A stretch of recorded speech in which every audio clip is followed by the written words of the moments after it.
तरफ जहां मालदीव छोटा सा देश होकर भी भारत से पंगा ले रहा है, वहीं दूसरी तरफ भारत की तरफ से कुछ ऐसी तैयारियां चल रही है जिससे मालदीव की चिंता बढ़ने लगी है। और जब से मालदीव ने अपने तेवर दिखाने शुरू किए हैं, तभी से भारत और श्रीलंका के रिलेशन को एक नई मजबूती मिलना शुरू हो गई है, क्योंकि जहां पिछले कुछ दिनों में भारत की तरफ से पुणे गैस के द्वारा श्रीलंका में एलपीजी प्रोजेक्ट सेटअप किया गया, वहीं अब भारत के द्वारा श्रीलंका में एलएनजी की सप्लाई बढ़ने जा रही है, यानी कि नेचुरल गैस की सप्लाई श्रीलंका में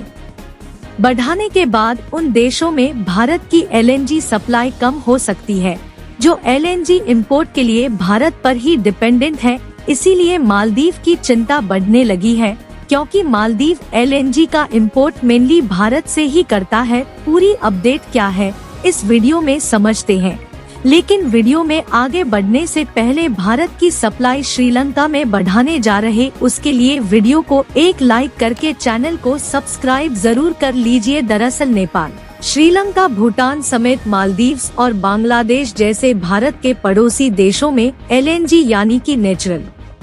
गैस की सप्लाई भारत के द्वारा ही किया जाता है। वैसे तो डायरेक्टली भारत के द्वारा एलएनजी की सप्लाई अभी तक इन देशों को नहीं होती थी, लेकिन इनडायरेक्टली यह देश भारत से एलएनजी इंपोर्ट करते हैं। और देखा जाए तो इन सभी देशों को भारत के द्वारा सस्ते दामों में नेचुरल गैस का एक्सपोर्ट किया जाता है। अगर ऐसे में भारत के द्वारा नेचुरल गैस की सप्लाई बंद कर दी जाए तो इन देशों में एलपीजी और सीएनजी जैसी गैसों की आपूर्ति नहीं हो सकती। और श्रीलंका ने पिछले कुछ दिनों में जिस तरह से भारत का साथ दिया है, उससे भारत भी श्रीलंका की मदद करने में कोई कसर नहीं छोड़ रहा है। और इसीलिए भारत के द्वारा श्रीलंका में एलएनजी यानी कि नेचुरल गैस की सप्लाई को बढ़ाया जा रहा है। बिजनेस लाइन की एक रिपोर्ट के मुताबिक भारत की जानी मानी nature gas supplier company Petronet Sri Lanka में एलएनजी की सप्लाई को शुरू करने जा रही है। और कमाल की बात यह है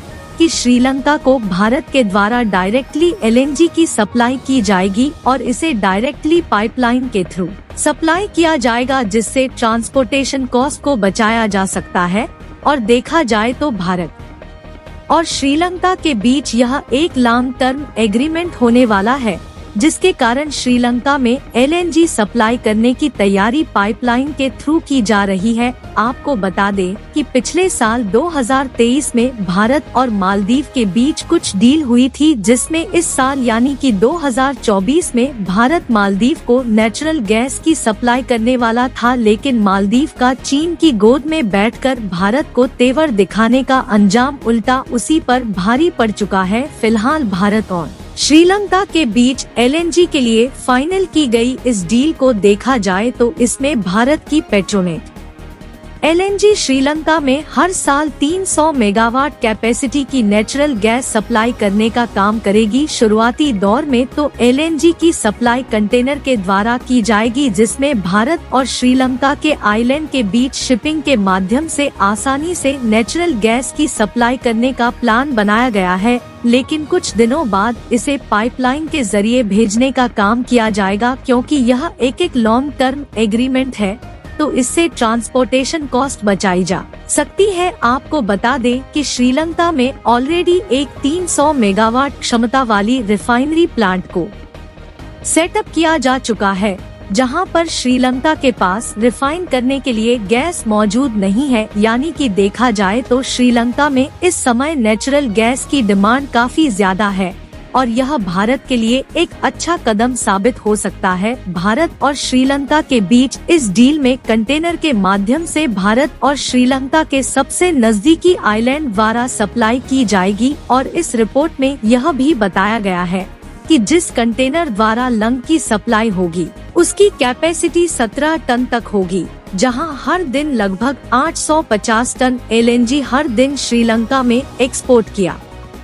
जाएगा। यानी कि कुल मिलाकर श्रीलंका में नेचुरल गैस की रिक्वायरमेंट को पूरा करने के लिए हर दिन लगभग 50 कंटेनर भारत के द्वारा शिफ्ट किया जाएगा। हालांकि कुछ समय बाद इसे और भी ज्यादा बढ़ाया जा सकता है, क्योंकि देखा जाए तो डीजल और पेट्रोल से चलने वाली गाड़ियां कम हो रही हैं। बल्कि इलेक्ट्रिक व्हीकल्स और सीएनजी से चलने वाली गाड़ियों की संख्या बढ़ रही है और सीएनजी की डिमांड बढ़ जाने से श्रीलंका में और भी ज्यादा मात्रा में नेचुरल गैस एक्सपोर्ट करना होगा। वैसे भी इस समय भारत और श्रीलंका के रिलेशन पहले से ज्यादा मजबूत और अच्छे हो रहे हैं,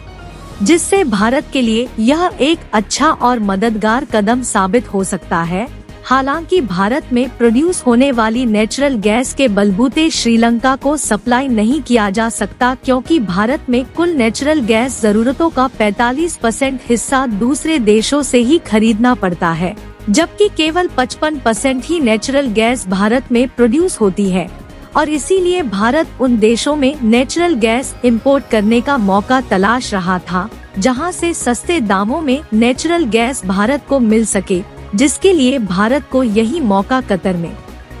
मिल गया है, जो कि भारत को आने वाले 20 सालों तक सस्ते दामों में नेचुरल गैस बेचने के लिए तैयार हो गए हैं। आपको बता दें, कतर के अलावा भारत, रूस, अमेरिका और सऊदी अरब जैसे देशों से भी नेचुरल गैस का आयात करता है, लेकिन इन देशों से नेचुरल गैस इंपोर्ट करने के लिए ज्यादा कास्ट पे करना पड़ता है और भारत को जो मौका कतर ने दिया, भारत ने इस मौके का फायदा उठाते हुए आने वाले 20 सालों तक के लिए नेचुरल गैस को इंपोर्ट करने की डील को फाइनल कर लिया है, जिसमें $70 बिलियन की नेचुरल गैस खरीदने की डील को फाइनलाइज किया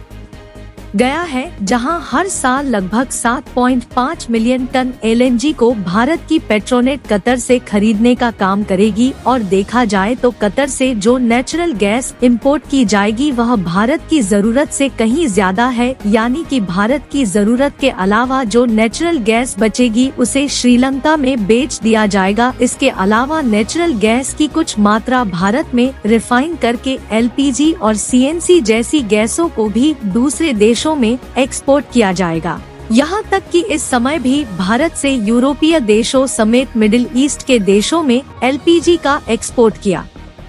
जाता है। इसके अलावा भारत की जानी मानी कंपनी अदानी टोटल गैस ने नेचुरल गैस को प्राइमरी फ्यूल बनाने की तैयारी शुरू कर दिया है, जिसमें अदानी ग्रुप एलएनजी रिफाइनरीज का सेटअप तैयार करने जा रही है, जिससे भारत में ज्यादा मात्रा में नेचुरल गैस रिफाइंड हो सकेगी और ज्यादा मात्रा में एलएनजी रिफाइन करके हम दूसरे देशों में भी एलपीजी और सीएनजी जैसी गैसों के एक्सपोर्ट को बढ़ाने वाले हैं। नेचुरल गैस रिफाइनरी को बढ़ाने के बाद ज्यादातर यूरोपीय देश भारत से ही एलपीजी और सीएनजी का इंपोर्ट करेंगे, क्योंकि इस समय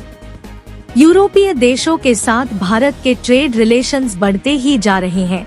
और अगर यूरोप में एक्सपोर्ट होने वाले पेट्रोलियम प्रोडक्ट की बात करें तो यह हर महीने बढ़ता ही जा रहा है और भारत के आगे बढ़ने की रफ्तार जितनी ज्यादा तेज हो रही है, मालदीव उतनी तेजी के साथ पिछड़ता जा रहा है, क्योंकि भारत ने इस समय मालदीव से अपने हाथ को पूरी तरह से पीछे खींच लिया है और नए नए देश भारत के साथ जुड़ते हुए जा रहे हैं।